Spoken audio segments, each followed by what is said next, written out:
I'm going to tell you about a story that happened in Cresswell, Oregon.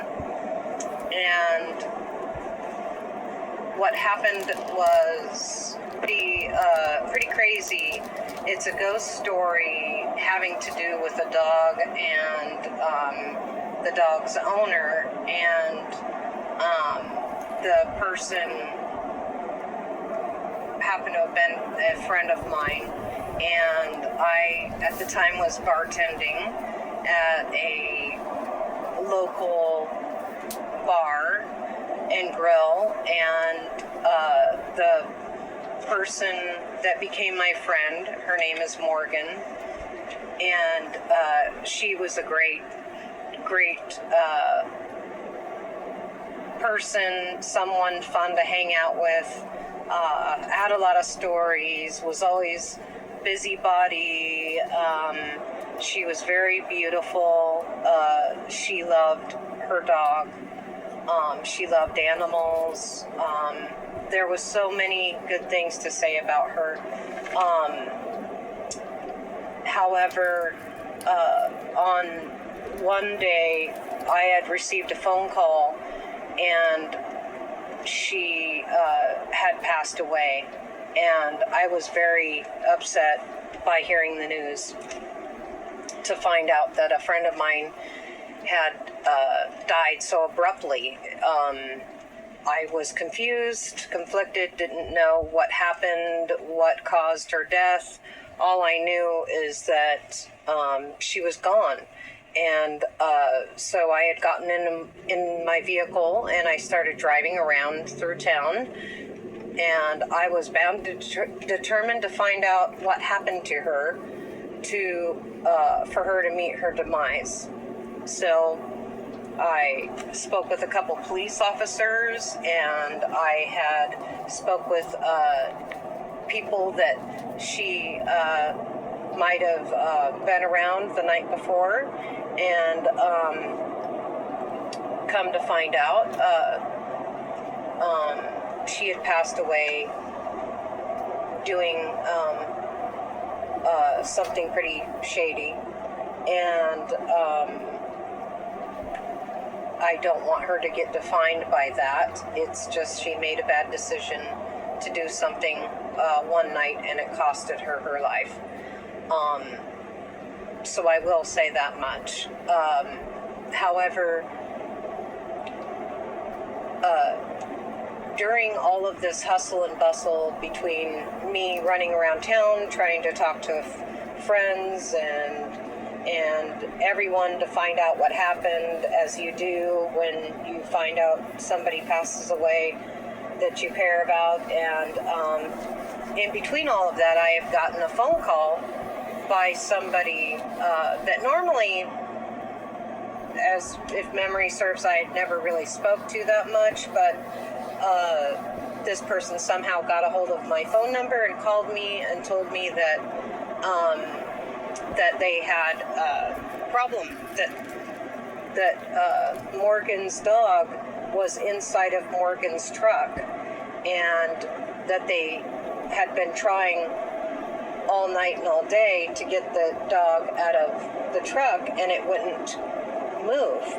And they asked me if there was some way that maybe, because they knew that I was friends with her, that I might be able to help get this dog out. And they were just grasping at straws, because all of the obvious people that were a lot closer to her, they had already exacerbated those options in trying to get those people to help with the dog, because the dog wouldn't listen to those people and get out of the vehicle. And they were worried because this is a big dog, and that day, as they conveyed to me, that it was to be upwards of 100 degrees out, and maybe more, and they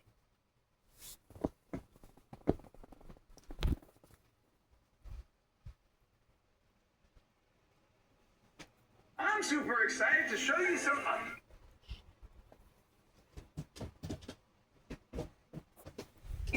worried that the dog wouldn't get out and get help, because it wasn't wanting to drink, it wasn't wanting to eat. It was just really sad, like it knew that she had passed away, and the dog wouldn't move because of it. It was in a deep state of depression. Fair enough. We all were. But anyway, so I said, well, I don't know what kind of help I could be. I'm not really a dog person. I'm kind of scared of dogs, but I will do what I can. So, of course, I ran over there, got my vehicle and went over there, and sure enough, I drove up onto the property, and there was the dog inside the truck. And it was an older truck, and I was really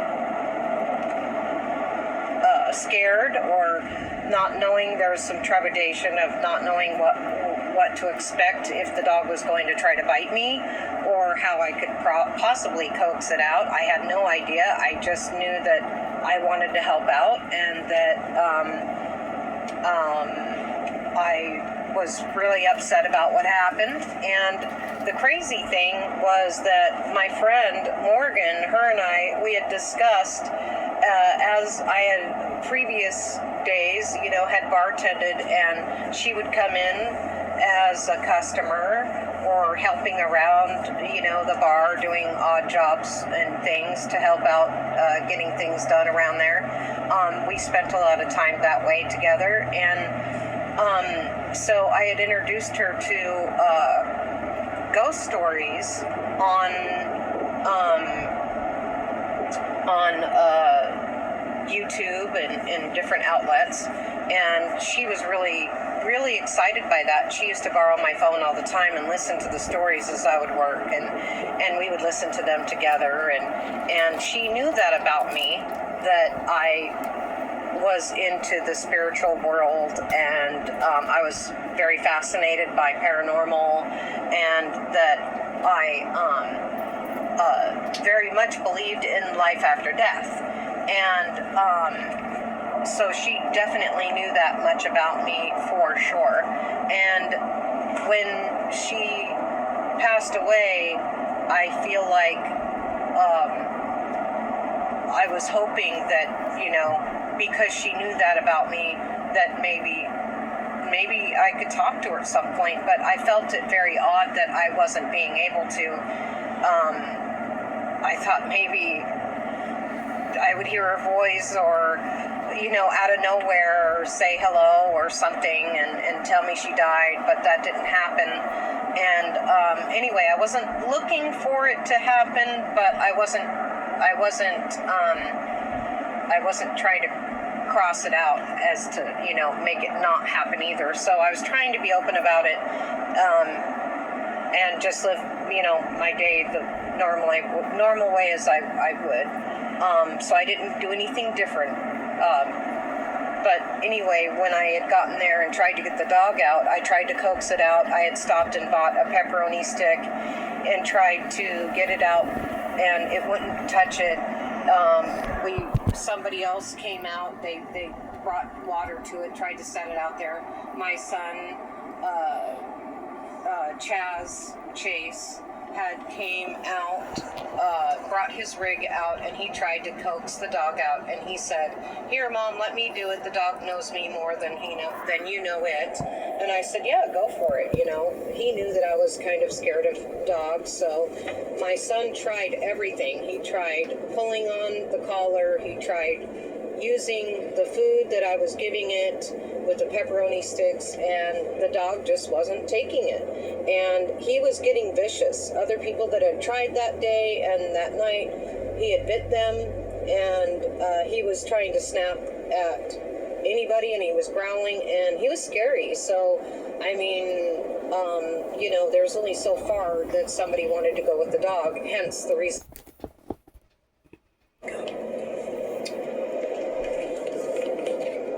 So part 2 is that we were trying to coax out the dog.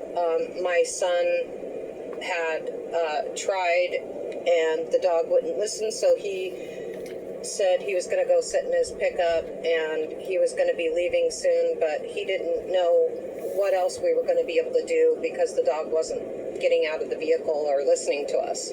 So I thought, well, what could I do spiritually, sort of? And the only thing I could come to mind was I would mind speak, or I would talk inside of my mind to myself, and as if I would be addressing Morgan, the person that had passed away, and this was her dog. I would be addressing her in my mind. So what I did was, it was getting hot. It was, we were exacerbating all possibilities of trying to pull this dog out and get the dog out. And it was just so sad. You could tell that it just wanted to lay there and die too. You could tell it knew that his owner had passed away. You could tell. It was so obvious.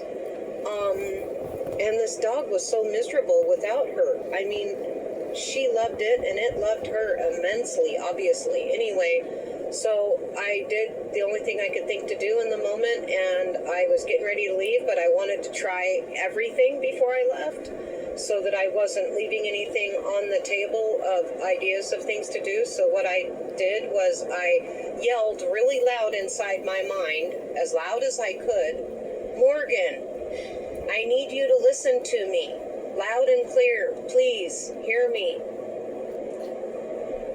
Your dog is in your truck, and it's going to be probably 100 or over 100 degrees today. We're all worried that your dog will die if we leave your dog in the truck. Can you please, you have to hear me, please. You need to tell your dog right now to get out of the vehicle right now, or it won't live." And all of a sudden, just like a snap of a finger, its head rose up and it looked above the dash as if it was looking at something. And it looked like it almost smiled, and it started panting a little bit like it was breathing. And all of a sudden, its nose followed up like as if it was looking at something going up in the sky or up above towards the windshield. And all of a sudden, the dog jumped up and immediately ran out of the truck. And my son was about 30 feet behind me, and he got out of his truck, and I was yelling, Chaz, you're not going to believe what just happened." And he said, "Oh my God, you got the dog out of the truck." And I said, "Yes, you're not going to believe how I did it." And he goes, "Yes, I will, because I witnessed it for my own self. I seen it. So yes, whatever you're going to tell me doesn't matter. I'm going to believe you because I seen it for myself." And I was just in shock. And the dog, he grabs the dog, and the dog also at the same time he yells at the dog's name and then told the dog to jump in his vehicle, and he also was leading the dog at the same time, grabbing at its collar and leading it in the vehicle. And it went inside of my son's vehicle, and my son shut the door, and he said, "Mom, I'm going to go take off. I'm going to go give this dog to somebody, and then we will get the dog to Morgan's parents and their family. And but for right now, So after we had gotten the dog out and it was en route to try to get its way to its family, I started feeling a little different. I was so excited that the dog was able to get to its family, but I was starting to feel really lethargic, really zapped of energy, and I couldn't figure out why. and I started feeling really different. I don't even remember how to pinpoint, how to word it exactly. I just remember calling a mutual friend of ours and telling our mutual friend that for days I felt like, and weeks, I had felt like at that point that Morgan had been staying with me or hanging on me. And I couldn't, I know it was kind of different or something maybe possibly a little bit hard to believe, but that's how I felt. I felt like a different type of energy on me. I felt like I was weighted down. It's hard to explain when you have somebody kind of hitchhiking onto you that's a spirit. I know it sounds bizarre, but I don't know how else to explain it. I felt really odd, and I was feeling very sad all the time, like as if I was her being sad that I was gone. And I also felt like I was confused. And again, it was like as if it wasn't really me, but it was me. So I know that's hard to wrap your head around, but that's the only way I can think to describe it. Anyway, so I called a mutual friend of ours at that time, and his name was Richard. And Richard, I told him, I said, I know this sounds really weird, but ever since she passed away, I felt like she's, ever since I got the dog out of the vehicle, it feels like she's been like hanging on me, and like maybe she's kind of in me or something. And she knows that I'm, that I believe in the paranormal world, and so I think she would know that I would be a safe place for her to come to, and that I would, somehow help her. I don't know. But all I know is I'm not kidding. I feel like I can't get anything done. I feel like I'm just really weighted down. And he said, I believe you. I believe what you're saying. And I said, well, do you really believe me, or are you just saying that just because you want to be a friend that's, trying to bring something to the conversation? And he said, no, I believe you because I have felt the same way over here. I felt like she was here before she was over there with you. I felt like I could feel her energy here. And there wasn't really too many people we could discuss this with because, people think that you're crazy or that you're, whatever. But I know this to be true. And at one point, I just got to the point that I told him, I said, I'm sorry, I can't do this anymore. I'm not being able to get anything accomplished or done. I'm feeling things that don't feel like really me. And I just got to get her, to a good place. And maybe she just doesn't know where to go.